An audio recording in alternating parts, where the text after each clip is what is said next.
It's rainbow week here. Really? Yeah, there was another rainbow the other day. Cool. Beautiful.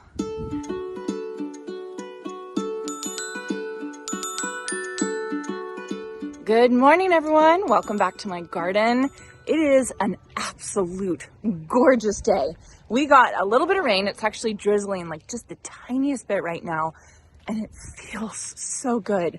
It feels so good to be out here and to have some moisture in the air because we are so dry all the time. Just having the teeniest bit of moisture, oh my gosh, it makes such a difference. So plans for today are shrub planting. I am getting a whole bunch of beautiful shrubs in the ground, and I know I am not good at planting shrubs. I fully admit that I get distracted by the flowers, and I plant annuals and I plant perennials, and I love them and they're so beautiful, but I have to focus on some foundation plants, some shrubs. And so that's what I am getting in the ground today. Let me show you the ones that I have.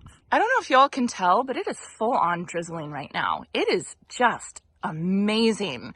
I know it's kind of funny for those of you who actually get rain for me to be like, oh, it's raining, but it's raining. It feels so good. I hope it continues because this is such a pleasant situation to plant in. Okay, so here are the shrubs I'm getting in the ground today. I have 4 different varieties.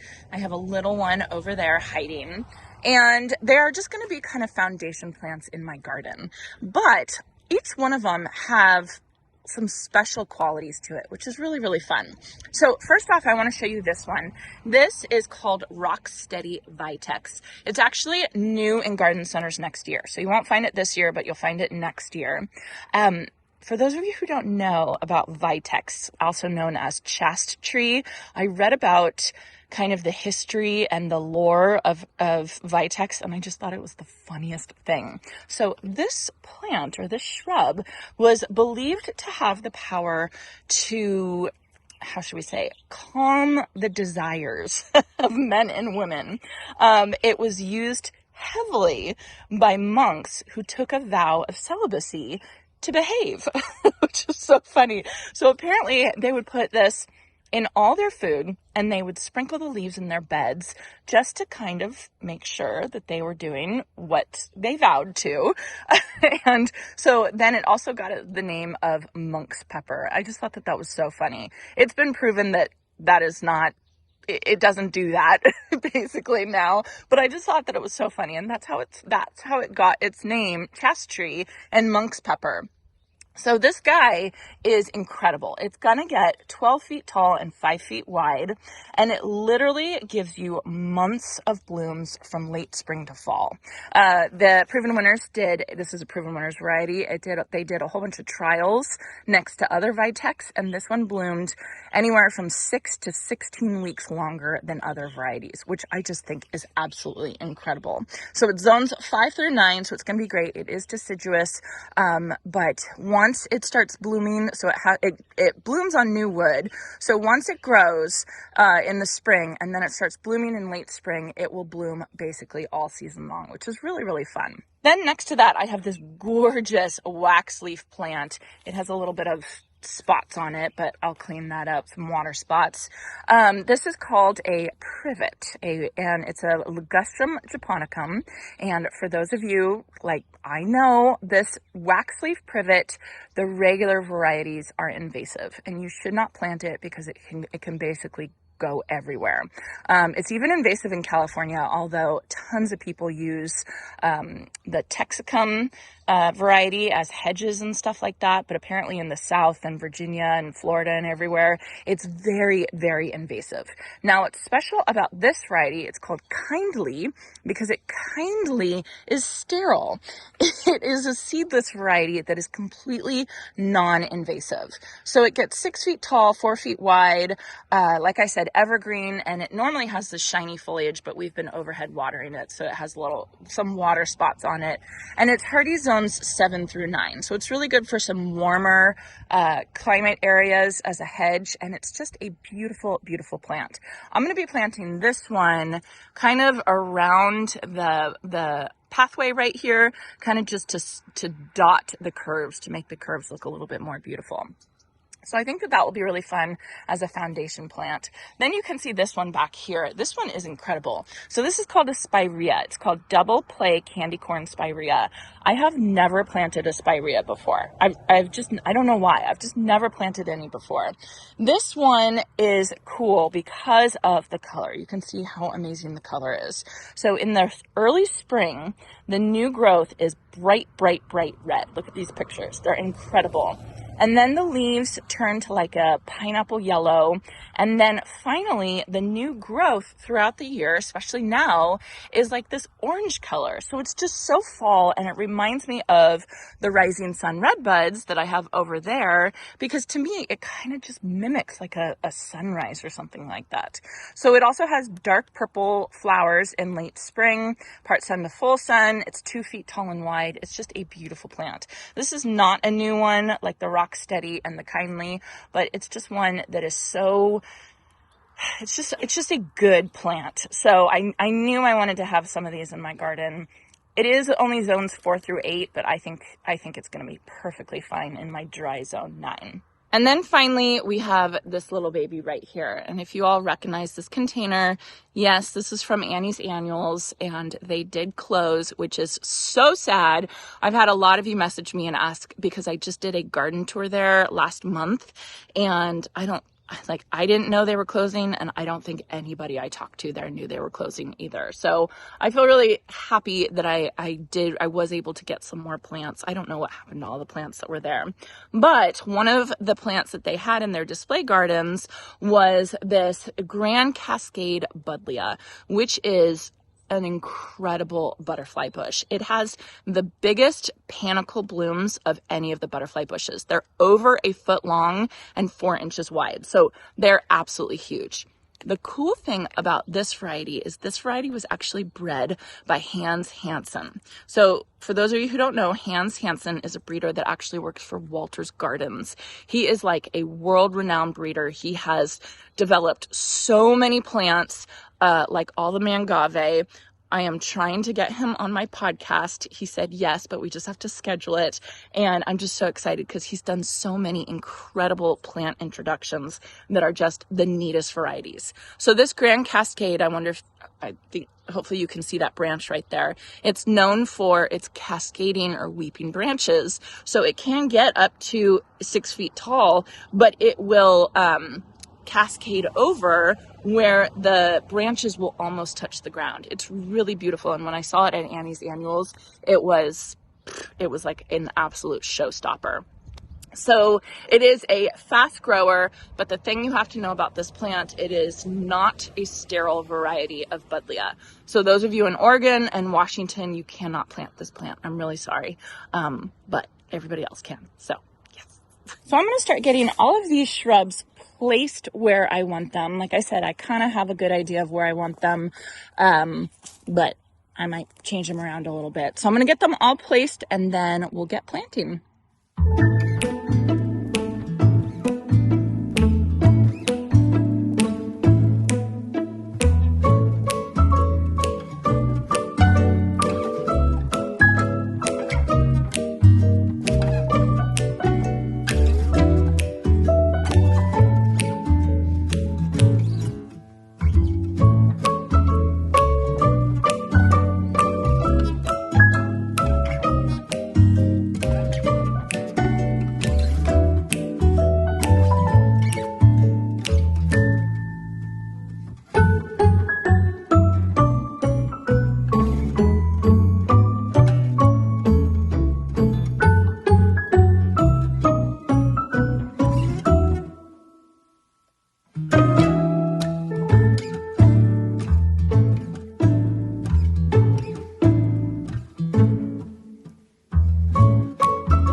So I got all 8 shrubs planted in the garden, and as soon as I finished, look who showed up. Perfect timing. I was making fun of you for showing up right when I was all finished. How about that, right? How about that, huh? Which he was a little busy taking our children to school, so I have nothing to say. I'm just giving him a hard time. All right, so I've got all of the shrubs planted. I'm pretty happy with where they ended up. You can see I have the kindly privet right underneath Monty, and another one, second one there, and then a third one over here. I ended up moving it a little bit further, and what it's going to do, this is where our dry creek bed's going to go. I don't know if you guys can see the line that we drew right there. So hopefully this will kind of hang over the dry creek bed as it grows up, to kind of soften the edge of the dry creek bed. So I think the 3 of those will be really pretty because it will kind of just repeat along the pathway, along each curve of the pathway, which I think will be great. I have the rock steady Vitex right here that again is going to get about 12 feet tall. And that's going to be in between a little gem magnolia, a 10-foot tall El Nino Chitalpa, and then this rising sun redbud. So I think that'll be another really pretty foundation plant, and then I'll just be planting perennials and shrubs kind of all around it around here. I wanted to show you all, I did end up pruning my El Nino Chitalpa. It was tough because it was looking really pretty. However, I really want to prune this into a small tree, and I want it to be a triple trunk multi-trunked tree. I don't think I'm saying that right. I want it to have 3 trunks on it, the tree. So what I did is I pruned this Chitalpa. I took out all the branches, and so there's only 3 leaders left. And then I'm going to keep doing that until it gets to the height that I want it to start fleshing out. And then I will let it start branching out a little bit. But for right now, I want it just to kind of look like this, get nice and strong over the winter, develop more of a cambium layer so that these branches can be its trunk. Because I'm like I said, I'm pruning this El Nino Chitalpa into a small tree. It can be a shrub, but it gets about 10 feet tall and wide, so I want it to be a small tree. Man, it's like starting to rain right now, which is crazy because Shay is going to the swimming pool with one of her friends after school. So that might not happen. So the other grouping of shrubs that I planted is over here in the long border, which is really starting to take shape. It's looking really nice. So it's kind of deceiving because this plant looks small, but it's actually going to get absolutely huge. Well, six feet tall and 8 feet wide. So it's going to be really, really big, but it's going to basically cascade over. I've seen these in real life and they almost look like almost umbrella shaped. So I'm imagining it's going to kind of like arch over these 3 candy corn spirea right here. And I think that will be really pretty because we have this kind of yellowy orangey color, which will be contrasting the purple blooms panicles on the Grand Cascade Buddleia. So I think it'll be really, really pretty. The Buddleia is a very fast grower, so it's going to grow up and shoot past these spirea very quickly. And I think it's going to be great. I'm excited about it. I'm so happy that we are starting work on this center island because as soon as we started work here, I started to feel like we were making a lot of progress. I don't know if it was the trees that made the difference or the pathway and just knowing that we were going to start putting our structures in the center island, and the center island is just such a big area of our home. We probably should have started with the center island first last year, but I was so eager to get going on that orchard garden. I don't know. I just feel really optimistic. I'm really excited about the progress that we are making because we weren't even supposed to start the center island until 2025. And look at how much progress we've made so far on it. It's going to be great. I did want to show you all one last thing I noticed when I was walking by.